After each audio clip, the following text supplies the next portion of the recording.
یہ جو عمل ہے ہینڈ پریکٹس کا، یہ زنا سے انسان کو بچاتا بھی نہیں ہے، کیونکہ یہ خواہش نفس ایسی چیز ہے کہ یہ پوری کرنے سے بڑھتی ہے۔ آپ جو نوجوانوں کی ہسٹری جمع کریں نا، تو ایسا نہیں ہوتا کہ جس نے ایک دفعہ کیا تو بس زندگی میں ایک ہی دفعہ کیا۔ جب یہ لت زیادہ پڑتی ہے تو پھر یہ بیماری شادی کے بعد بھی نہیں چھوٹتی۔ ایک آدمی کی 2 بیویاں، اسے نکاح سے پہلے اس کی عادت پڑ گئی، یہی سوچ کے کہ یار ابھی اپنے آپ کو ٹھنڈا کر لیتا ہوں، تسکین کر لیتا ہوں، برائی سے بچ جاؤں گا، یہ ہو جائے گا، وہ ہو جائے گا۔ شیطان نے الٹے سیدھے اس کو جو ہے نا دلائل دیے، اور کہتا ہے مجھے یہ برائی جب ہو گیا تو چسکا لگ گیا۔ پھر کہہ رہے پھر جب میں نے نکاح کیا ہے نا، ایک شادی کی ہے تو میری یہ عادت نہیں چھوٹی، دوسری 2 بیویاں اس کی، کہہ رہے پھر بھی نہیں چھوٹی۔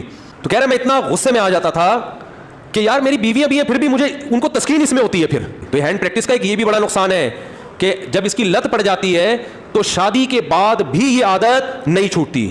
تو وہ کہہ رہے میری 2 بیویاں تھیں، میں اتنا مجبور ہو گیا کہ ایک دن میں نے قسم اٹھائی کہ آئندہ میں نے اپنے ہاتھ سے اپنے آپ کو فارغ کیا تو میری دونوں بیویوں کو 3 طلاقیں۔ کہہ رہے میں نے یہ سوچا کہ شاید اس عمل سے میں اپنے آپ کو روک لوں گا، پھر بھی نہیں رکا، اور پھر بھی یہ عمل کیا، اور ہم نے اس کو فتویٰ دیا کہ آپ کی دونوں بیویاں آپ پر ہمیشہ کے لیے حرام ہو گئی ہیں۔ تو اب آپ بتاؤ اس پہ کیا گزر رہی ہوگی۔ تو ہم نے لوگوں کے یہ حالات دیکھے ہیں، ایسے ایسے لڑکے آ کے بتاتے ہیں کہ آدمی حیران ہوتا ہے، یار تمہاری ہڈیوں میں اتنا جوس کہاں سے آیا، تم مر کے ختم ہو جاؤ گے اللہ کے بندو۔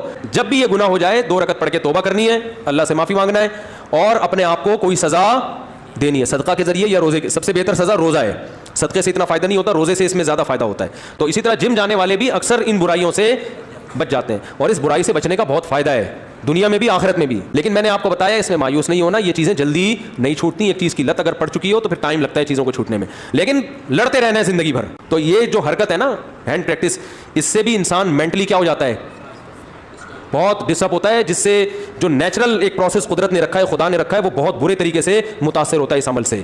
تو اس لیے اپنے آپ کو ان تمام ایکٹیویٹیز سے بچا کے رکھنا چاہیے۔ تو اللہ تعالیٰ سب کی حفاظت فرمائے۔